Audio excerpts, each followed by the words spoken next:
Assalamualaikum warahmatullahi wabarakatuh. Halo teman-teman penonton dari channel YouTube LPM Mata. Senang banget saya bisa hadir di tayangan kita kali ini. Perkenalkan, saya Endor Mutakin selaku moderator yang akan memimpin jalannya talk show pada siang hari ini. Nah, semoga kalian dalam kondisi sehat dan tetap semangat ya.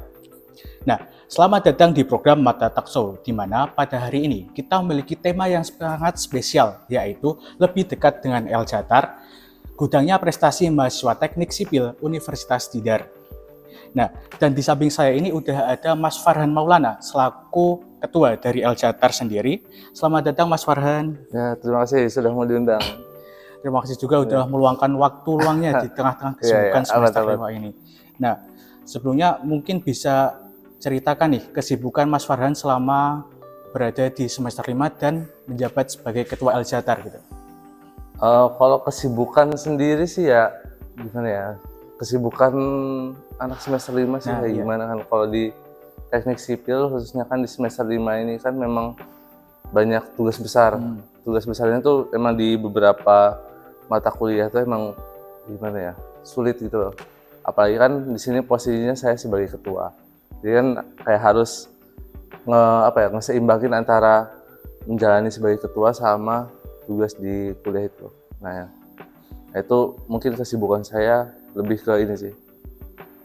Gimana cara menyimbangin manajemen waktu antara gimana saya harus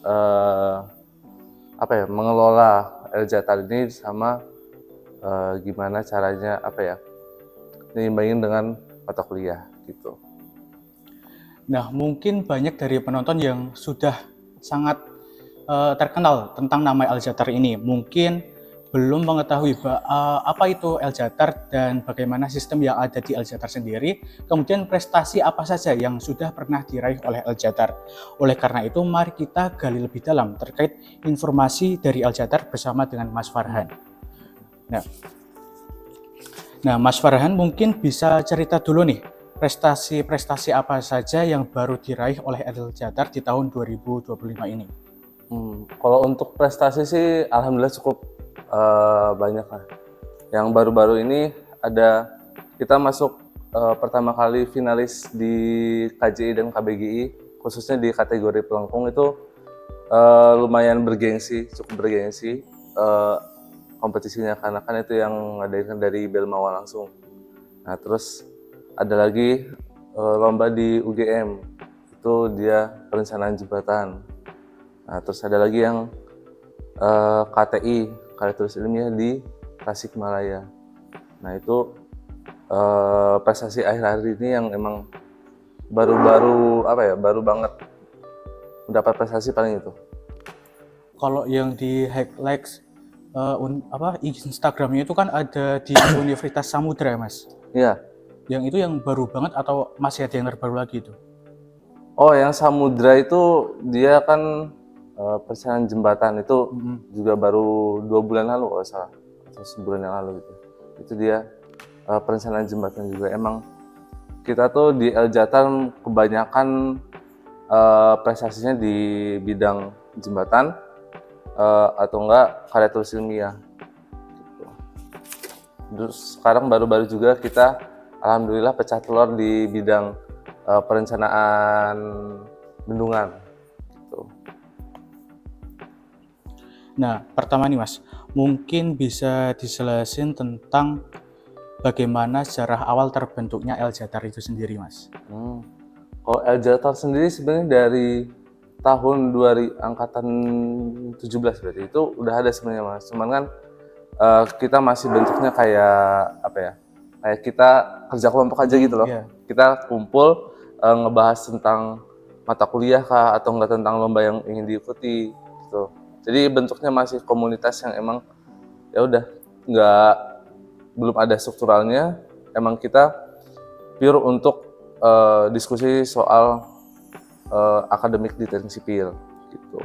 Tapi setelah berjalannya waktu itu kan prestasi El Jatar makin meningkat tuh. Nah itu dibentuk strukturalnya diketok palu kalau emang El Jatar ini ada strukturalnya dan juga jadi BSO, badan semi otonom gitu. Tapi masih di bawah naungan organisasi induknya, yang dimana kan himpunan sipil, kita di bawah Akpro, Akademi Profesi gitu.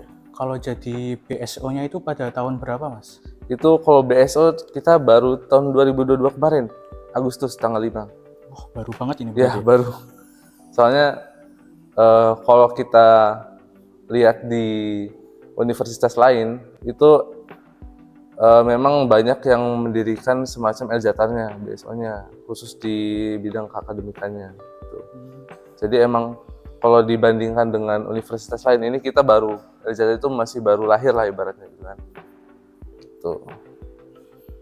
Nah, kalau nama LJATAR itu udah dari tahun 2017 itu sendiri atau pas tahun 2022-nya itu, Mas? Terus dari awal emang udah elang baja. Karena kan di sipil kita ada elang baja, rantai baja. Nah, ini satu lagi apa gitu kan buat ada misalnya. Ya udah elang baja, karena kan elang juga melambangkan Untidar kan. Nah, iya. Nah, gitu. Jadi kita ambil nama elang baja gitu. Nah, terkait open recruitment di Elang Baja Undiri itu bagaimana sih, Mas? Kalau open recruitment kita dibagi dua, ada yang open recruitment khusus untuk anggota sama untuk struktural. Nah, dua ini itu cara masuknya atau seleksinya berbeda. Jadi kalau di LJATAR itu untuk anggota kita mewajibkan pesertanya ini dia membuat esai.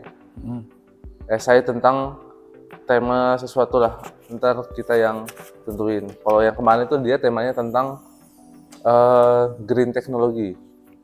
Teknologi hijau. Iya, teknologi hijau. Nah itu tiap tahun pasti temanya beda-beda. Tapi yang paling penting itu untuk anggota kita mewajibkan untuk bikin esai sama SWOT tentang dirinya. Nah kalau struktural itu sebenarnya mirip-mirip sama seleksi anggota. Cuman ya bedanya kita lebih menyeleksi lagi lah gitu. Karena kan kalau peserta mau jadi anggota itu rata-rata itu diterima semua jadi anggota LJATAR. Nggak ada yang nggak diterima gitu. Cuma kalau untuk struktural kita lebih menyeleksi lagi. Kalau dalam perekrutan itu ada batas minimal semesternya dan maksimalnya atau enggak ya, Mas? Kalau di LJATAR sendiri itu open recruitment bisa sampai semester 3. Jadi 2 periode. Jadi semester 1 sama di semester 3 gitu.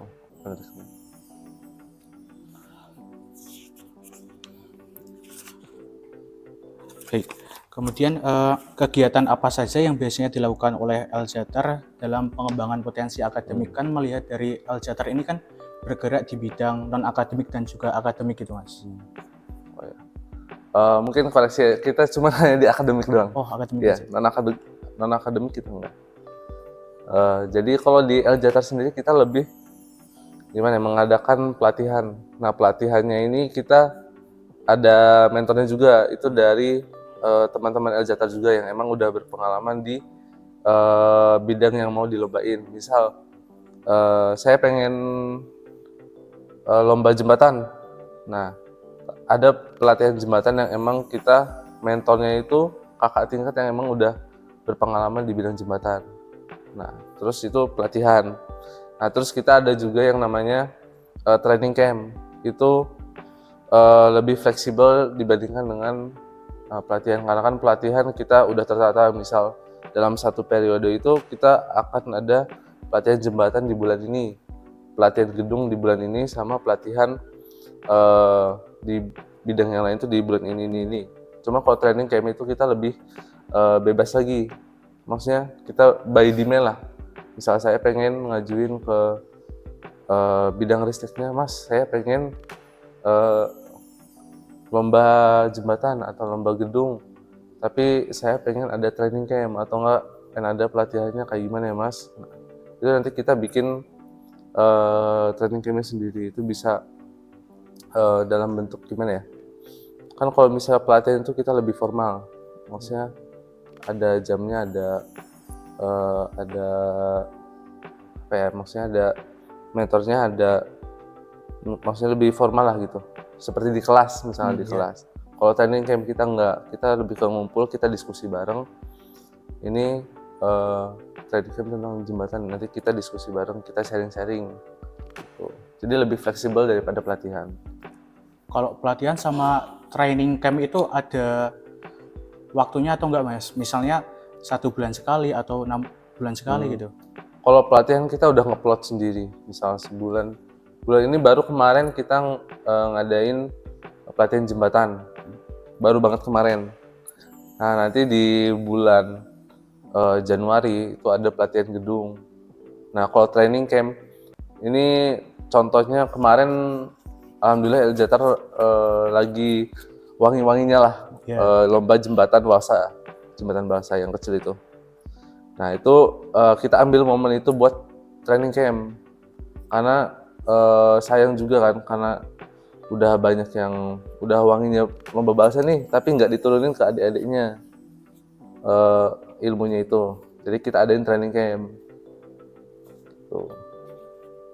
Tapi nggak di kelas, kita di lab waktu itu. Jadi lebih fleksibel.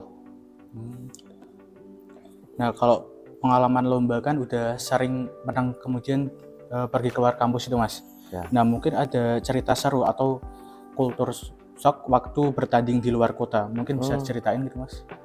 Oh ini pengalaman yang emang dari tahun ke tahun ya. Maksudnya dari entah itu saya ngalamin atau enggak kakak tinggal saya ngalamin atau enggak adik tingkat, itu pasti sama.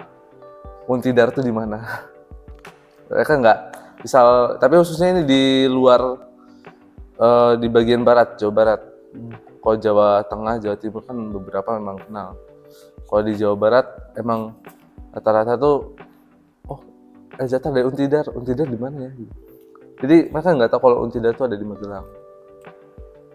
Mungkin itu pengalaman yang menarik. Nah, yang pengalaman yang seru itu bagi saya yang kemarin KJI itu kita lebih dapat pengalaman baru, lebih dapat ilmu baru dari universitas lain atau enggak dari lomba-lomba yang emang biasanya kita ikutin kan dia nggak terlalu apa ya, itu yang ada ini cuma dari universitas atau enggak dari himpunan sipilnya.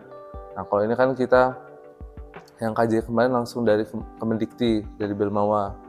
Nah itu merupakan sebuah apa ya, pengalaman yang baru lah buat saya pribadi.